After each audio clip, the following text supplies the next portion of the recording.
네, 오늘 주일 설교 말씀을 다 같이 함께 살펴보도록 하겠습니다. 오늘 주일 설교 본문은 누가복음 2장 41절부터 52절 말씀입니다. 제가 봉독해 드리겠습니다. 그의 부모가 해마다 6월절이 되면 예루살렘으로 가더니 예수께서 12살 되었을 때 그들이 이 절기의 관례를 따라 올라갔다가 그 날들을 마치고 돌아갈 때에 아이 예수는 예루살렘에 머무셨더라.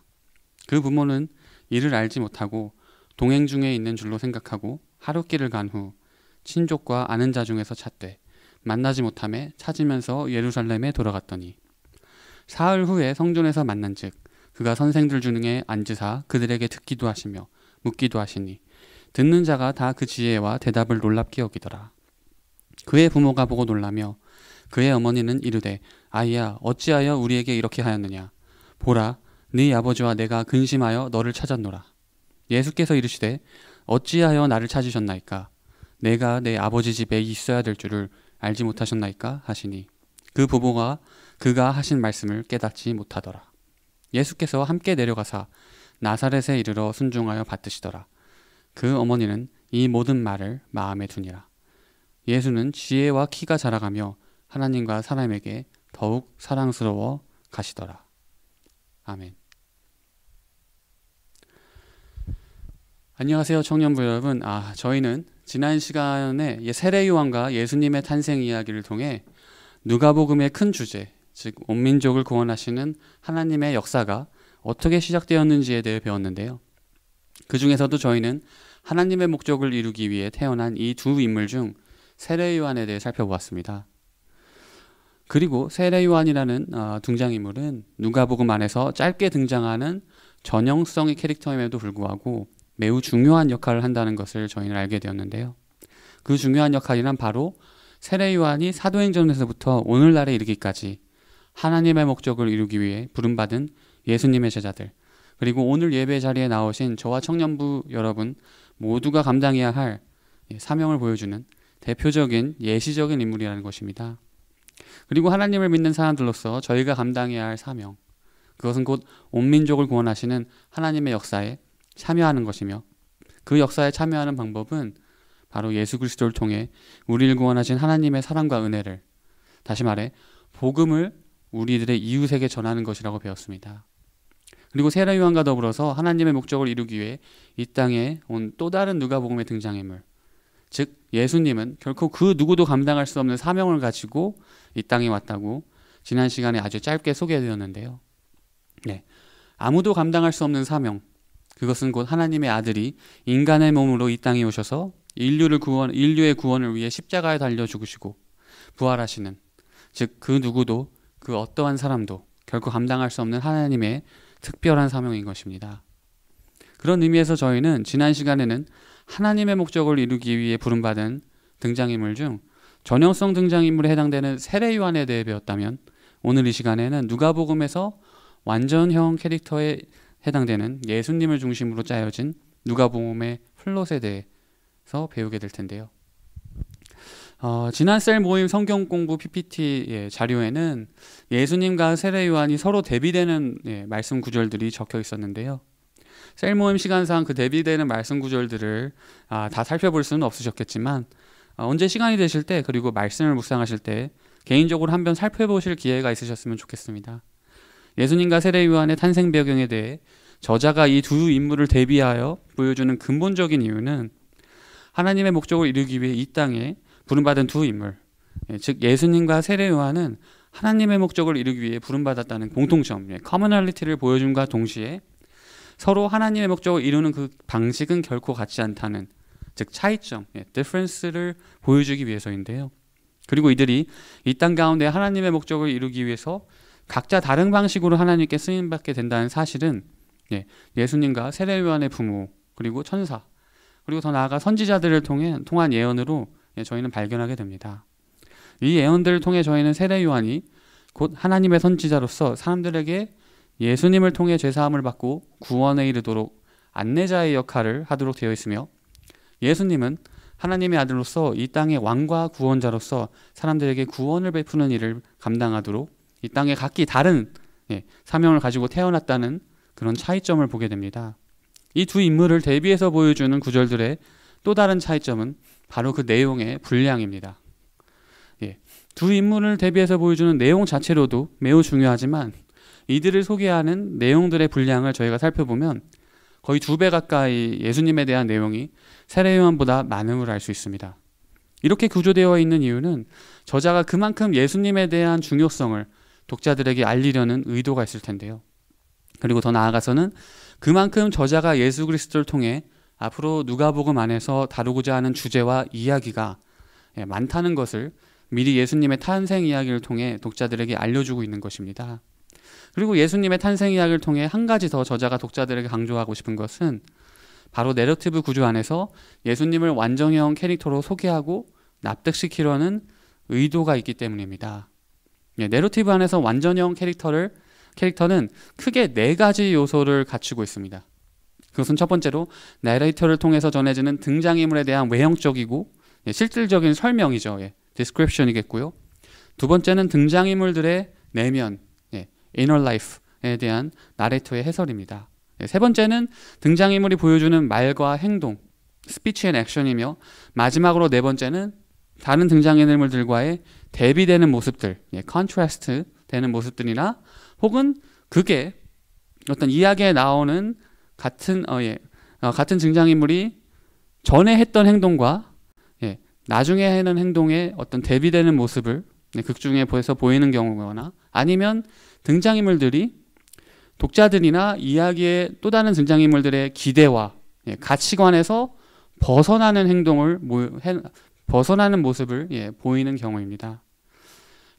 아델 베를린이라는 성경 신학자는 이 완전형 캐릭터를 이루는 4가지 요소들의 이해를 돕기 위해 구약에 등장하는 욥이라는 인물을 예로 듭니다. 구약의 욥기서 1장과 2장은 욥이라는 인물을 이해하고 이 인물이 욥기서의 주제와 어떻게 연결되어 있는지를 자세히 보여주는 아주 중요한 내용들을 담고 있습니다. 특히 욥기서의 저자는 완전형 캐릭터를 이루는 이 4가지 요소들을 욥기서 1장에서 다 보여줍니다. 욥기서 1장 1절부터 3절을 제가 읽어드리겠습니다. 우스 땅에 욥이라 불리는 사람이 있었는데 그 사람은 온전하고 정직하여 하나님을 경외하며 악에서 떠난 자더라. 그에게 아들 7과 딸 3이 태어나니라. 그의 소유물은 양이 7,000마리요 낙타가 3,000마리요 소가 500결이요 암나귀가 500마리이며 종도 많이 있었으니 이 사람은 동방사랑 중에 가장 훌륭한 자라. 욥기서의 저자는 지금 1장 1절부터 3절에서 욥이 얼마나 완벽한 사람인지를 독자들에게 알리고 있는데요. 그 이유인즉 독자들의 욥을 완전한 사람으로 생각하지 않는다면 욥기서의 이야기와 주제가 결코 성립될 수 없기 때문입니다. 욥기서의 어떤 표면적인 이야기와 큰 주제는 의인으로 하나님께 인정받는 욥이라는 사람이 과연 엄청난 고난을 겪으면서까지도 하나님을 끝까지 경외하는지에 대한 내용인데요. 그런데 만약에 욥이라는 인물이 독자들에게 처음부터 온전한 의인으로 보여지거나 설득이 되지 않는다면 욥이 그 엄청난 고난 속에서도 하나님을 끝까지 믿는다는 것이 도무지 이해가 되지도 도저히 납득이 되지도 않을 수도 있게 되는 것입니다. 다시 말해 이야기의 개연성, probability가 떨어지게 되는 것이죠. 그리고 독자들은 되려 질문할 것입니다. 아니 도대체 왜 욥이라는 인물은 이러한 고난 속에서도 하나님을 믿는 것인가? 그렇게 이런 의구심과 이야기의 개연성을 위해 저자는 처음부터 욥을 하나님 앞에서 매우 의로운 사람으로 소개를 합니다. 그리고 그 설명함에 있어서 이 완전형 캐릭터의 4가지 요소들이 매우 돋보입니다. 욥기서의 시대 배경을 염두에 두고 1장 1절부터 3절을 살펴보면 많은 자녀를 얻고 풍요로운 삶을 살고 있는 욥의 모습은 하나님으로부터 축복받은 삶이라는 것을 단적으로 보여주는 예입니다. 즉 다시 말해 이 욥에 대한 외적인 요소들에 대한 설명을 디스크립션이 포함되어 있는 것을 지금 확인할 수 있습니다. 그리고 욥이 동방사랑 중에 가장 훌륭한 자라고 3절에 표현되어 있는데 이것은 욥이라는 인물이 다른 이들과 대비, 즉 4가지 요소 중에 컨트라스트, 대비에 해당되는 부분을 보여주고 있는 것이고요.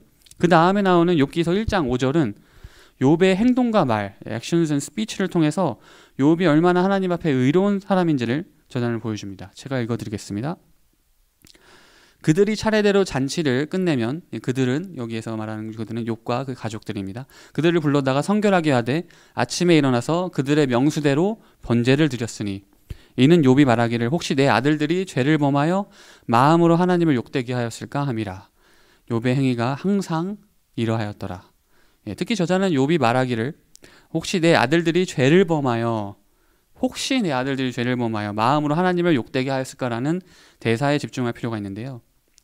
이 대사는 곧 욥이 직접 입으로 내뱉는 대사이며 동시에 욥의 마음의 생각과 의도를 보여주는, 즉 욥의 내면의 이너 라이프를 동시에 보여주고 있다는 사실입니다.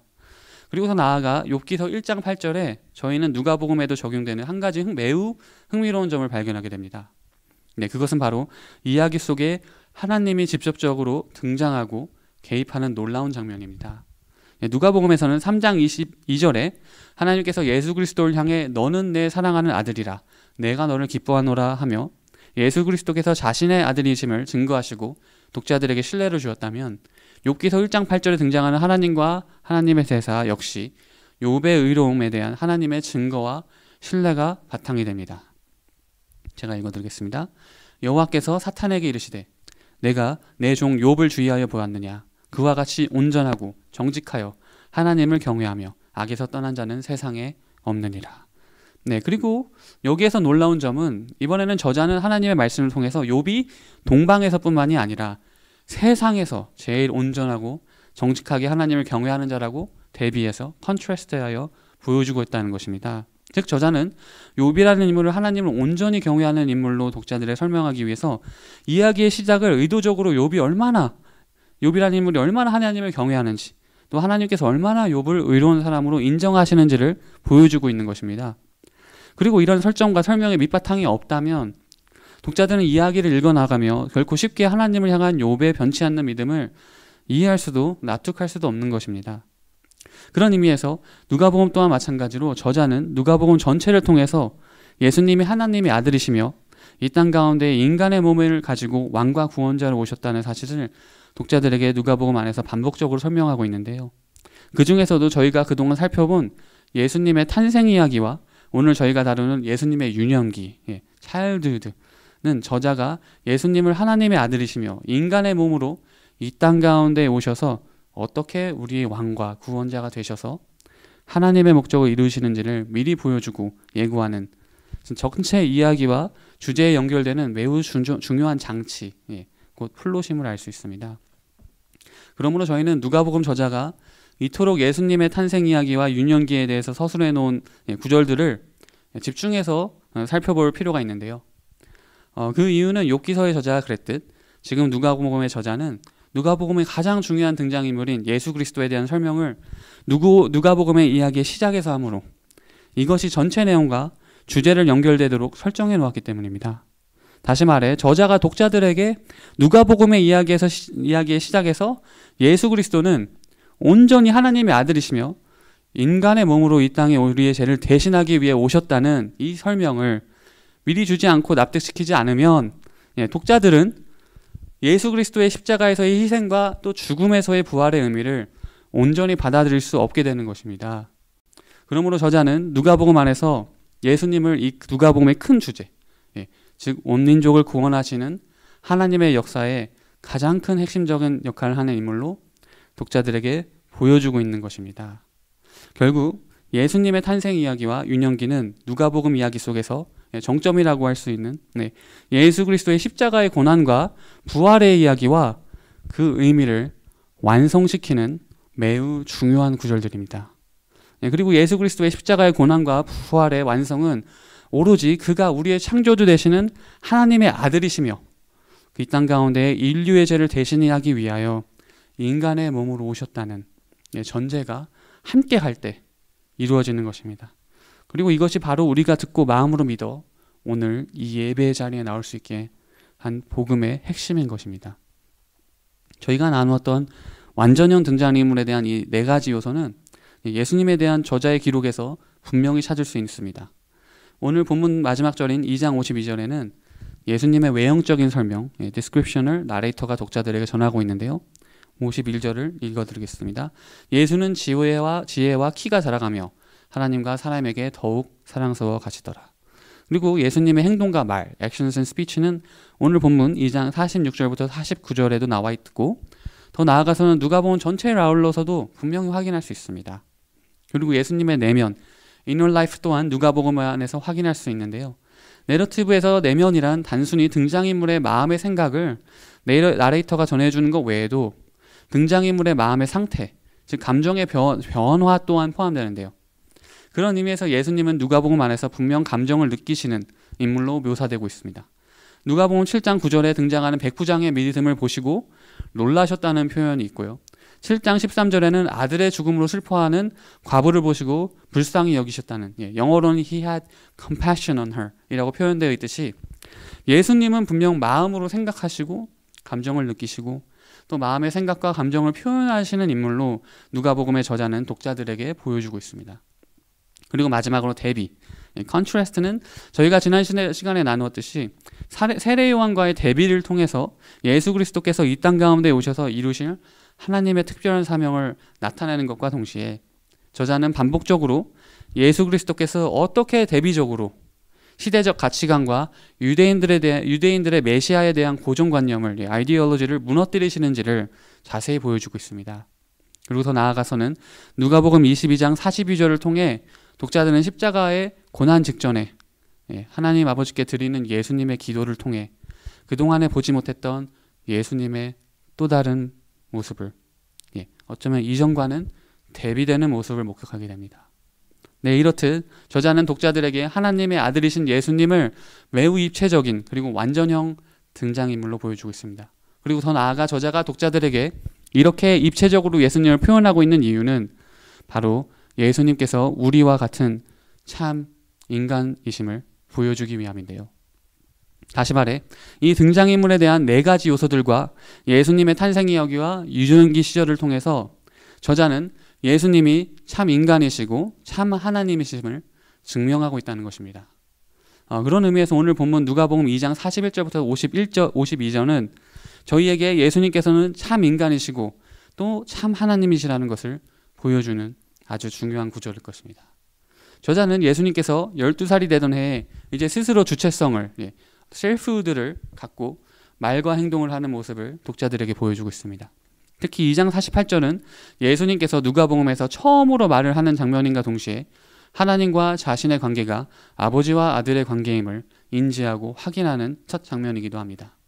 그리고 더 나아가서 저자는 오늘 본문과 바로 전 구절인 2장 40절에 아기 예수님께서 자라며 강하여지고 지혜가 충만하며 하나님의 은혜가 그의 위에 있더라 라는 표현을 하고 있는데요. 이것은 단순히 예수님의 공생애 이전에 간략하게 줄거리처럼 예수님의 성장 과정을 보여주는 것이 아니라 예수님께서도 다른 인간들과 똑같은 성장 과정을 거쳤음을 보여주고 있는 것입니다. 그런 의미에서 저희는 왜 저자가 하필이면 12살이던 예수님의 유년기 시절 모습을 누가복음에서 보여주었는지에 대해 분명 궁금해질 수 있겠는데요. 시대적으로 보았을 때에는 제가 누가복음 설교 첫 번째 시간에 말씀드렸듯이 누가복음이 저술된 글의 장르와 형식과 관련이 있습니다. 누가복음은 고대 로마 역사학과 히스토리오그래피죠. 전기라는 바이오그래피, 이 2가지 글의 형식을 갖추었다고 지난 시간에 말씀드렸는데요. 그 중에 고대 로마 시대에는 특히 영웅이나 위인들의 전기 속에는 반드시 갖추어야 할 내용이 있었는데 그것이 바로 그 사람의 유년기라고 합니다.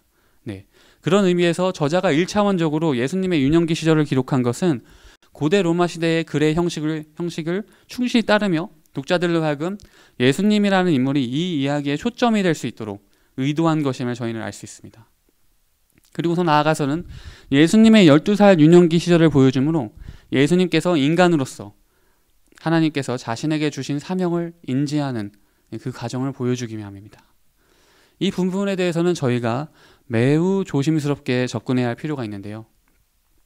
그 이유는 크리스톨로지라고 하는 예수론이라는 광대한 신학의 주제와 연관이 되어 있기 때문입니다. 그리고 더 나아가서는 성부와 성자, 성령에 대한 신학이죠. 바로 삼위일체론, 트리니테리아니즘과도 깊은 연관이 되어 있기 때문인데요. 누가복음을 보다 보면 저자는 예수님을 하나님의 아들이라고 표현하는 장면이 많음을 저희는 알 수 있습니다. 여기에서 저희가 주의해야 할 점은 이것을 통해 저희가 단순히 예수님을 하나님의 아들임으로 하나님 아버지보다 낮은 위치에 있는 존재라고 여겨서는 안 된다는 것인데요. 그 이유인즉 하나님 아버지와 하나님의 아들, 그리고 더 나아가서 하나님의 영이신 성령은 하나이시며 동등한 위치에 계시기 때문입니다. 오늘 이 시간에는 제가 삼위일체론에 대해서 여러분들과 더 나눈다는 것은 분명 무리가 있는데요. 그 이유는 굉장히 많은 공부와 연구가 필요한 주제이므로 어찌 보면 누가복음의 이야기를 벗어나서 다른 많은 성경의 책들이 연결되어야 하기 때문입니다. 그런 의미에서 저는 오늘과 또 앞으로 여러분들에게 나누게 될 누가복음 이야기 속에서 성부와 성자와 성령이신 이 삼위일체 하나님께서 어떻게 하나로 연결되어 있으신지에 대해서는 결코 다 나눌 수 없지만 이 하나이신 세 분이 어떻게 함께 온 민족을 구원하시기 위해 일하셨고 또 일하시는지에 대해 여러분들과 나누기 원합니다. 그리고 그에 앞서 제가 여러분들에게 꼭 당부드리고 싶은 것은, 그리고 또 강조하고 싶은 것은, 이 세 분이 누가복음에서 각기 다른 일을 하시며 또 다른 위치에 있는 것처럼 보일 수 있지만 이분들은 하나이시며 함께 동등한 위치에서 인류를 구원하기 위해 일하고 계시다는 사실을 꼭 기억해 주시기 바랍니다. 하지만 이런 보충 설명에도 저희는 예수님께서 분명 전지전능한 almighty하고 omniscience한 하나님이시며 동등한 위치에 계신 분이라면 태어날 때부터 이미 자신이 이 땅에서 어떤 일을 해야 하고 앞으로 일어날 일들에 대해 다 아셔야 하는 것 아닌가 하는 생각을 해볼 수 있겠습니다. 다시 말해 독자들은 그동안 예수님의 탄생 이야기를 보면서 그 많은 예언들과 또 여러 사람들이 보여준 기대, 이 모든 것들을 통해서 예수님을 바라본다면 분명 예수님을 어떠한 초월적인 존재로 여길 수도 있겠는데요. 그리고 예수님을 향한 이런 기대와 시선은 결코 틀린 것이 아닙니다. 그 이유는 분명 예수 그리스도는 진실로 하나님이시자 하나님의 아들이시기 때문인데요. 그런데 누가복음을 통해 저희는 알 수 있듯이 예수 그리스도께서 이 땅 가운데 인간의 몸으로 오시면서 하나님의 아들이라는 정체성과 인간이라는 정체성이 함께 공존하게 되었습니다. 그리고 이렇게 공존할 수밖에 없는 이유는 이것이야말로 하나님께서 타락한 인류를 온전히 구원하실 수 있는 유일한 방법이기 때문입니다. 그러므로 자기 자신인 동시에 하나님의 아들이신 예수 그리스도를 이 땅 가운데 인간의 몸으로 보내셔서 우리를 위해 십자가에 달려 죽으시고 부활하심으로 말미암아 누구든지 예수 그리스도를 믿는 자마다 하나님 아버지께로 나아갈 수 있는 구원의 길을 우리에게 열어주신 것입니다. 그런 의미에서 누가복음의 저자는 예수님의 탄생 이야기와 유년기 이야기 속에서 독자들에게 예수님은 분명히 하나님의 아들이신 동시에 그가 또한 인간이라는 것을 강조하고 있습니다. 예수님께서 하나님의 아들이시라는 것은 예수님의 탄생 이야기 속에 나오는 예언들을 통해 알 수 있는데요. 그 중에서도 첫 번째 예언인 누가복음 1장 35절 가브리엘 천사의 예언에 저희는 주목할 필요가 있습니다. 제가 읽어드리겠습니다.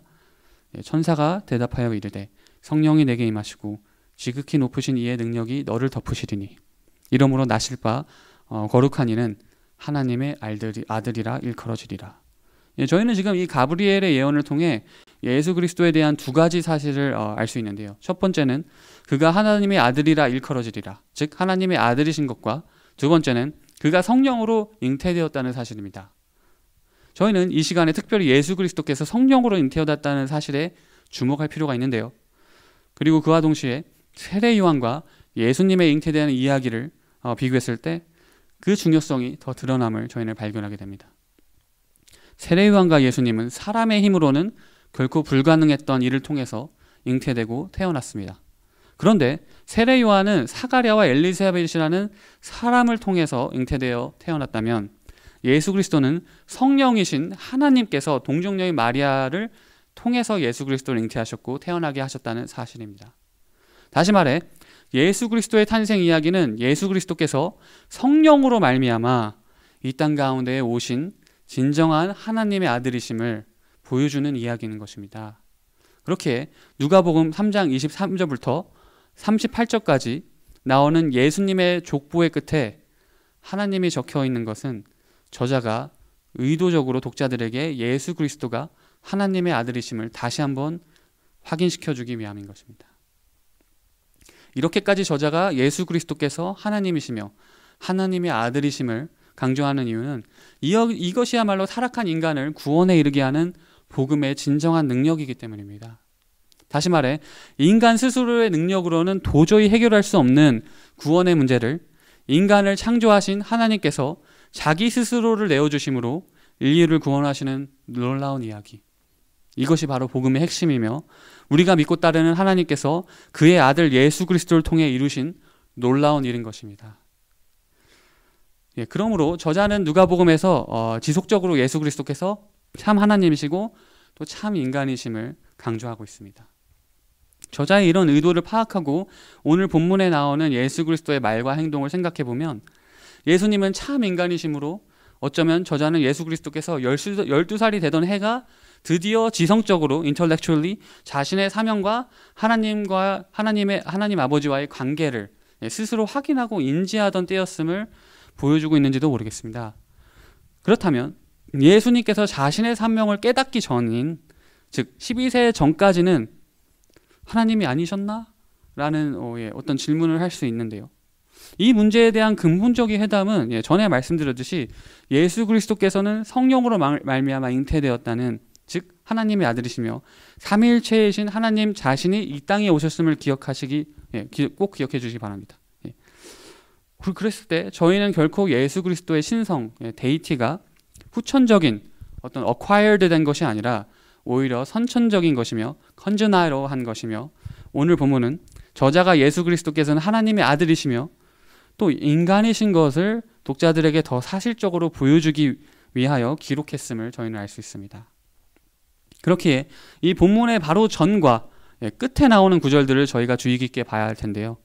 2장 40절과 2장 52절에는 둘 다 예수 그리스도께서 하나님의 목적을 이루시기 위해 인간으로 갖춰야 하는 외적인 조건들, 즉 지적 그리고 육적 성장을 거듭하시며 충족되어 가고 있음을 알 수 있습니다. 그리고 이것은 분명 예수 그리스도께서 인간으로 이 땅에 오셨음을 다시 한번 독자들에게 저자는 확인시켜 주고 있는 것일 텐데요. 더 나아가서는 저자는 오늘 본문에 나오는 부모님을 향한 예수 그리스도의 고백을 통해 그가 하나님의 아들임을 다시 한번 강조하고 있습니다. 오늘 본문 48절에서 어머니 마리아는 예수 그리스도를 향해 보라, 네 아버지와 내가 근심하여 너를 찾았노라 라고 얘기하고 있습니다. 그러자 예수님은 어찌하여 나를 찾으셨나이까? 내가 내 아버지 집에 있어야 될 줄을 알지 못하셨나이까? 라고 대답합니다. 여기서 저희는 이 두 아버지에 대한 이해와 정체가 결코 같지 않음을 확인할 수 있는데요. 그리고 더 나아가서 저자는 의도적으로 독자들에게 이 두 아버지를 대비시켜 컨트래스트하여 보여주고 있음을 발견할 수 있습니다. 어머니 마리아가 말하는 네 아버지는 분명 그녀와 함께 동행한 요셉을 가리키는 것일 텐데요. 그와 반대로 예수님이 내 아버지라고 표현하고 있는 이분은 분명 하나님 아버지를 뜻하는 것입니다. 그런데 여기에서 저희가 조금 이상한 부분을 발견할 수 있습니다. 그것은 바로 마리아와 요셉의 반응입니다. 특히 마리아는 분명 가브리엘 천사를 통해 예수 그리스도께서는 하나님의 아들이심을 예언을 통해 받았는데 오늘 본문에 나오는 예수님의 대답을 듣고는 무슨 뜻인지 깨닫지 못했다고 나옵니다. 이 부분에 대해서는 누가복음의 원어에 대한 이해가 조금 필요할 텐데요. 예수님의 대답, 즉 내가 내 아버지 집에 있어야 될 줄을 알지 못하셨나이까는 원어상으로 직역을 하게 되면 내가 내 아버지의 일에 있어야 함을 혹은 내가 내 아버지의 일에 관련되어야 함을 알지 못하셨나이까 라는 매우 모호한 해석이 나오게 됩니다. 영어로 원어를 해석하게 되면 must be in the things of my father 혹은 must be in the business of my father 이라고 나오는데요.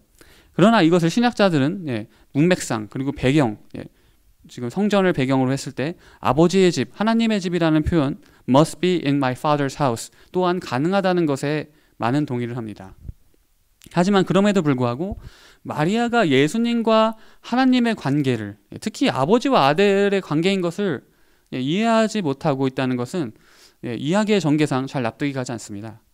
그러므로 마리아와 요셉의 반응은 예수 그리스도와 하나님의 아버지의 관계를 의심하는 것이 아닌 단순히 예수님의 위치를 파악하는 것에 대한 어려움을 보여주고 있는 것일 수도 있겠습니다. 다시 말해 예수님이 하나님의 아들인 것은 알고 있지만 성전에 계신 줄은 몰랐던 것일 수도 있습니다. 혹은 예수님의 대답을 원어상으로 이해함으로써 하나님 아버지의 일에 관련된 어떤 일을 해야 함을 몰랐냐는 뜻으로 받아들이게 된다면 요셉과 마리아는 정말로 예수님의 대답의 의도를 미처 몰랐을 수도 있겠습니다.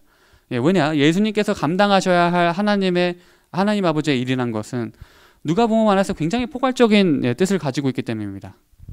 특히 오늘 본문 46절부터 47절에 보면은 앞으로 예수 그리스도께서 성전에서 많은 종교 지도자들과 사람들에게 가르치시는 일을 하는 모습을 예시하는 장면을 저자들은 보여주고 있습니다. 제가 읽어드리겠습니다. 사흘 후에 성전에서 만난즉 그가 선생들 중에 앉으사 그들에게 듣기도 하시며 묻기도 하시니 듣는 자가 다 그 지혜와 대답을 놀랍게 여기더라. 그리고 더 나아가서는 병자를 고치시고 귀신을 내쫓으시며 끝내 저희를 위해 십자가에 달려 죽으시기까지 예수님께서 감당하셔야 할 하나님 아버지의 일이란 이렇게 깊고 넓음을 생각해 보았을 때 요셉과 마리아의 반응은 어쩌면 당연한 것일 수도 있겠습니다. 하지만 그럼에도 불구하고 저자는 51절을 통해 전에 예수님에 대해 예언을 받았던 어머니 마리아의 내면, inner life를 보여주므로 이 모든 수수께끼 같은 대화 끝에 어머니 마리아는 무언가를 알고 있거나 깨달았거나 혹은 기억이 났음을 저희는 생각해 볼 수 있겠습니다. 제가 읽어드리겠습니다. 예수께서 함께 내려가사 나사렛에 이르러 순종하여 받드시더라. 그 어머니는 이 모든 말을 마음에 두니라. 오늘 본문의 중요 인물은 분명 예수님이실 것입니다. 그런데 그 와중에서도 또 한 명 중요한 인물을 찾으라 하면 그 사람은 분명 어머니 마리아일 것입니다. 심지어 어머니 마리아와 함께 예수님을 찾으러 동행한 아버지 요셉은 분명 함께 있지만 저자는 오히려 48절에 나오는 마리아의 대사와 51절의 그녀에 대한 언급을 통해 독자들이 예수님과 마리아에게 집중하도록 이야기를 설정해 놓았습니다. 오늘 본문은 예수님의 탄생 이야기와 유년기에 드디어 마침표를 찍는 이야기입니다. 이후로는 예수님께서 성인이 되어 본격적으로 사역에 임하시는 내용이 누가복음의 주된 내용이 될 텐데요. 그런 의미에서 이 예수님의 탄생 이야기의 시작에 어머니 마리아가 나오고 유년기 이야기의 끝에 또다시 어머니 마리아가 주된 인물로 등장을 한다는 것은 결코 우연이 아닌 저자의 어떠한 의도가 있었을 텐데요.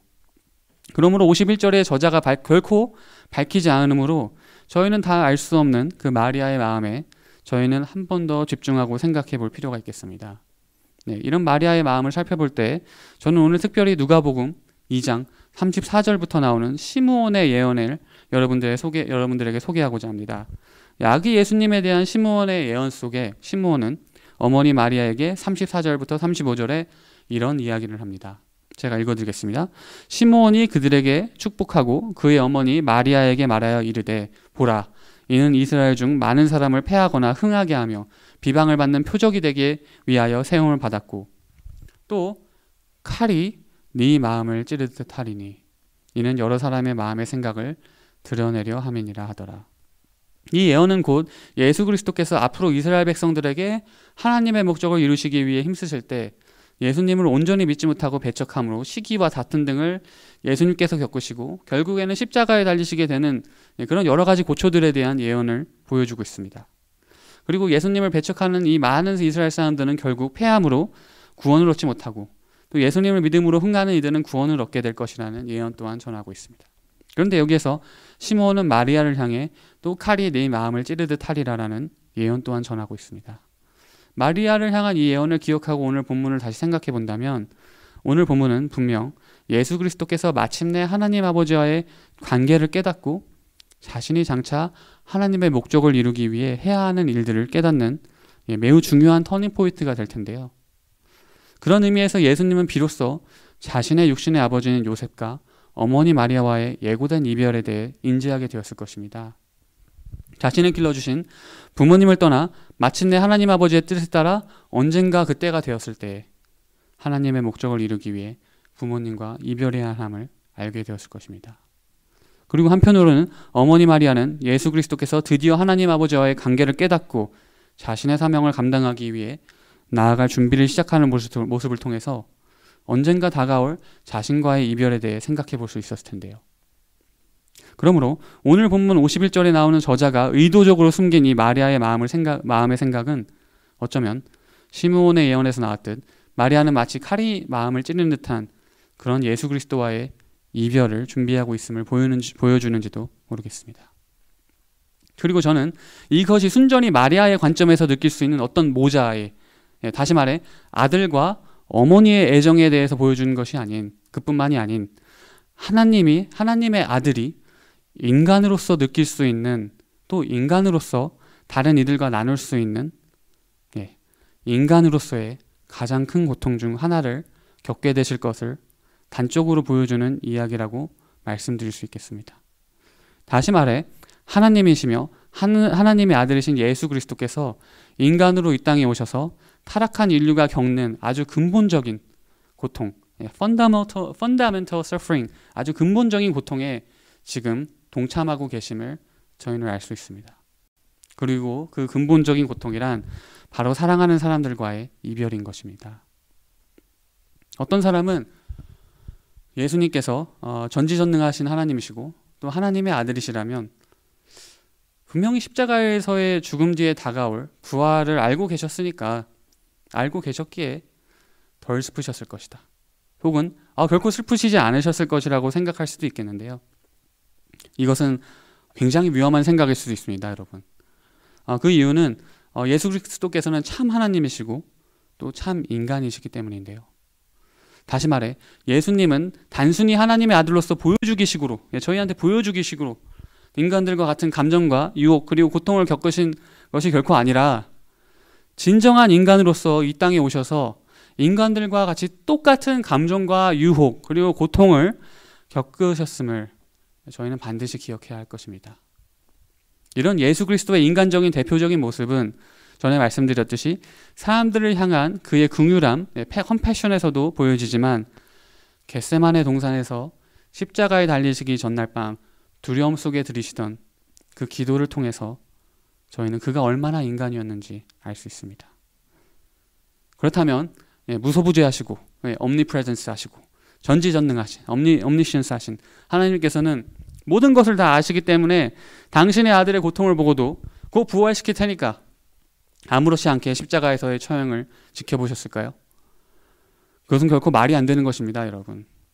혹여나 이런 관점으로 저희가 하나님을 이해한다면 자칫 하나님은 저희가 고통 가운데 있을 때 아무런 감정 없이 바라보시고 또 자신의 목적을 이루시기 위해서는 가차없이 매몰차게 사람을 다루시는 그런 냉혈한 같은 시선으로 바라보게 될 수 있는 것입니다. 하지만 오늘 저희가 나누는 누가복음의 전체 내용과 그 큰 주제를 살펴보았을 때 저희는 하나님께서 그의 아들 예수 그리스도를, 즉 자신을 내어주시기까지 자신의 창조물인 인간을 얼마나 사랑하시는지에 대해 알 수 있습니다. 이 진리를 기억할 때 저희는 결코 하나님이 감정이 없으시고 우리가 세상 가운데 살면서 겪는 고통에 무관심하다고 느낄 수 없게 되는 것인데요. 그 이유는 하나님께서는 예수 그리스도를 통하여 저희 인간이 반드시 겪을 수밖에 없는 타락의 결과, 바로 죽음이라는 고통을 경험하셨기 때문입니다. 이 죽음의 고통과 그 과정은 분명 육신이 겪을 수 있는 극한의 고통을 뜻하기도 하지만 그 한 사람의 고통과 그 과정,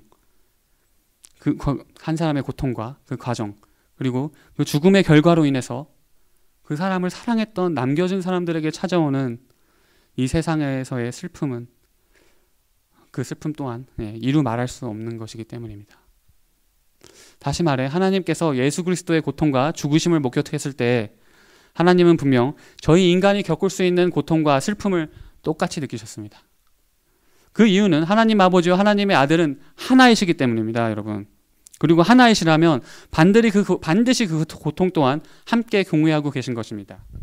그리고 더 나아가 하나님과 예수님은 하나이심으로 하나님에게 예수 그리스도의 고통이란 인간이 자신이 아닌 다른 존재의 고통에 공감하고 또 관계되어 있기에 느낄 수 있는 그런 고통의 차원을 분명 뛰어넘는 것입니다, 여러분.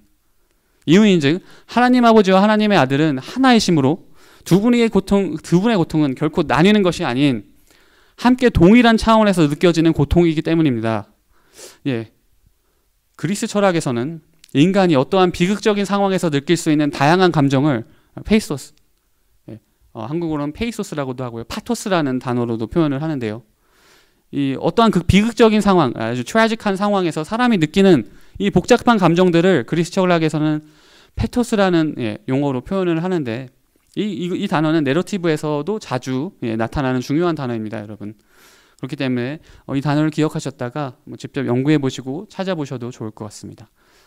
이제 제가 이 페토스라는 단어를, 이 학문적인 단어를 지금 여러분들에게 소개시켜드린 이유는 인류를 창조하시고 타락한 인류를 구원하시기 위해 자기 자신인 동시에 자신의 아들인 예수 그리스도를 이 땅 가운데 보내시고 자신의 창조물이 자기 자신인 동시에 자신의 아들을 십자가에 달려 죽이는 광경을 직접 경험하시고 목격하신 하나님의 감정에 대해서도 한번 생각해 보기 위해서인데요. 사람이 비극적인 상황을 지성적으로 intellectually 이해할 수 있는 가장 깊은 감정의 폭을 페토스라고 한다면, 그리고 페토스로 이해를 한다면, 정의를 한다면, 어쩌면 페토스를 통해서 감히 이해하거나 상상조차 할 수 없는 하나님의 마음을 조금은 저희가 헤아려 볼 수 있지 않을까. 그런 마음에서 저는 지금 청년부 여러분들에게 페토스라는 단어를 소개해 드렸습니다. 그럼에도 불구하고 자기 자신을 과연 저희는 타락한 자신의 창조물인 인간을 위해 자기 자신을 스스로 내어주셨으며, 그럼에도 불구하고 자기 자신을 여전히 배척하는 인간들을 보며 느끼셨을 하나님의 고통을 과연 사람의 생각과 말로 다 표현할 수 있을까요? 그러므로 저는 오늘 여러분들에게 누가복음을 통해 참 하나님이신 그리고 참 인간이신 예수 그리스도에 대해 소개해드림으로써 하나님께서는 에덴 동산에서의 죄의 결과로 이 땅에서 죽음과 여러 가지 죄로 인해 고통 가운데 살아갈 수밖에 없는 저와 여러분에게 2000년 전에 찾아오셔서 오늘날까지 함께 고통받기를 택하셨다고 말씀드리고 싶습니다. 그리고 예수 그리스도께서는 오늘날에도 저희와 함께 고통받으실 수 있는 이유는 하나님이시며 또 하나님의 영이신 성령으로 저희와 함께 저희의 고통 가운데 함께 하고 계시기 때문입니다. 그리고 이 고통은 마침내 예수 그리스도께서 이 땅 가운데 다시 오시는 그날 끝날 것이며, 그때까지 하나님을 믿고 따르는 저와 여러분은 그 고통 가운데에서 인내하면서 하나님께서 이 땅 가운데 저에게 주신 사명, 곧 하나님 나라를 이 땅 가운데에서 회복하는 것인데요. 그러므로 이 회복에 앞장서고 또 회복을 이루는 사람들이 되어야 할 것입니다. 그리고 이 회복은 결코 저희의 힘으로 이루는 것이 아닌 하나님의 영이신 성령님의 도우심으로 이루는 것임을 저희는 누가복음과 또 사도행전에서 확인할 수 있는데요. 누가복음에서 예수 그리스도의 사역의 시작과 또 사도행전에서 제자들의 사역의 시작에는 성령의 세례라는 아주 중요한 공통점을 저희는 발견하게 됩니다. 그러므로 이들이 하나님 나라를 이 땅 가운데서 회복하기로 나설 때 오로지 하나님의 영이신 성령님을 의지하고 성령님과 동행하였음을 기억했을 때 오늘날 하나님 나라를 회복하고자 이 땅 가운데 부름받은 저희 또한 하나님의 영이신 성령님을 의지하고 그분과 날마다 동행해야 함을 반드시 기억해야 할 것입니다. 그러므로 인간의 몸으로 오신 하나님의 아들 예수 그리스도의 삶을 본받아 저희 또한 하나님 나라의 회복에 반드시 앞장서야 할 텐데요. 그 중에서도 저희가 오늘 말씀을 통해 교회 공동체로서 그리고 개인으로서 해야 할 일을 발견할 수 있는 것은 바로 예수 그리스도께서 이 땅에 인간의 몸으로 오셔서 우리와 고통을 함께 하신 것처럼 저희 또한 고통 가운데에 있는 이들과 함께 삶을 나누는 것입니다. 이것은 물론 제3국, The Third World Country 같은 곳에서 가난과 질병의 고통을 받는 이들에게 나아가는 것은 물론이며 더 나아가 인간이 차마 통제할 수 없는, 컨트롤할 수 없는 세상에서의 수많은 문제들로 인해 고통받고 있는 이들과 삶을 나누는 것입니다. 하지만 이것은 결코 쉬운 일이 아닌데요. 그 이유는 교회 공동체에서도 마찬가지이며 저희 개인의 삶 속에서도 보여지듯이 예수 그리스도를 본받아 이 땅 가운데 고통받고 있는 이들을 위로하고 회복하고자 날마다 힘쓰지만 그럼에도 때로는 저희가 서로가 서로에게 미움과 다툼 그리고 시기로 고통을 가져다주는 역할을 하고 원인이 되기도 하기 때문입니다. 하지만 그럴 때마다 저희가 결코 낭망하고 좌절하지 말며 다시 한번 이 땅 가운데 인간의 몸으로 오셔서 그 모진 고통을 이겨내시고 승리하신 예수 그리스도를 바라보고 그분의 고통 가운데 늘 함께 하신 성령님의 도우심을 구하며 하나님 안에서 서로 회개하고 뉘우치며 다시 한번 무너진 관계를 회복하고 하나님 나라를 이 땅 가운데서 이루어야 할 것입니다. 사랑하는 영락교회 청년부 여러분, 하나님의 아들 예수 그리스도는 참으로 하나님이시고 참으로 인간이십니다. 예. 그리고 오늘도 하나님의 영이신 성령으로 저희와 함께 하고 계십니다. 그러므로 저희가 하나님을 믿고 따르는 사람들로서 고통 중에도 소망이 있는 것은 하나님께서 예수 그리스도를 통하여 온 민족을 구원하시고 하나님 나라의 회복을 이 땅 가운데에서 시작하셨고 마침내 다시 돌아오셨을 때 그 하나님 나라가 반드시 완성될 것을 저희는 믿고 있기 때문입니다. 그러므로 예수 그리스도께서 우리에게 참된 소망이 되신 것처럼 예수님을 믿고 따르는 저희 또한 예수님을 본받아 우리 가정과 이웃들에게, 다시 말해 고통이 있는 그곳에 참된 소망을 가져다주고 나누는 그런 일들이 일어나기를 소망합니다. 기도하겠습니다. 하나님 아버지 감사합니다. 이 땅 가운데 우리 예수 그리스도를 보내주시고 우리의 참된 소망이 되게 하여 주셔서 너무 감사드립니다. 이제 우리 참된 예수 그리스도를 본받아 참된 소망 되신 우리 예수님을 본받아 저희 또한 이 세상 가운데 이 고통 가운데 있는 사람들에게 나아가 참된 소망이신 예수 그리스도를 전하기 원합니다. 그 전하는 과정이 힘겹고 어렵지만 우리가 항상 두려워하지 않고 또 낙심하지 말 것은 예수 그리스도와 함께 하셨던 성령님께서 지금도 저희와 함께하고 계심을 믿고 있기 때문입니다. 또 알고 있고 또 경험하고 있기 때문입니다. 그러므로 오늘도 또 나아가서 수많은 일들 가운데에서 예수님을 전할 때 주님, 우리 성령님 부디 함께하여 주시고 동행하여 주시기를 간절히 바랍고 소원합니다.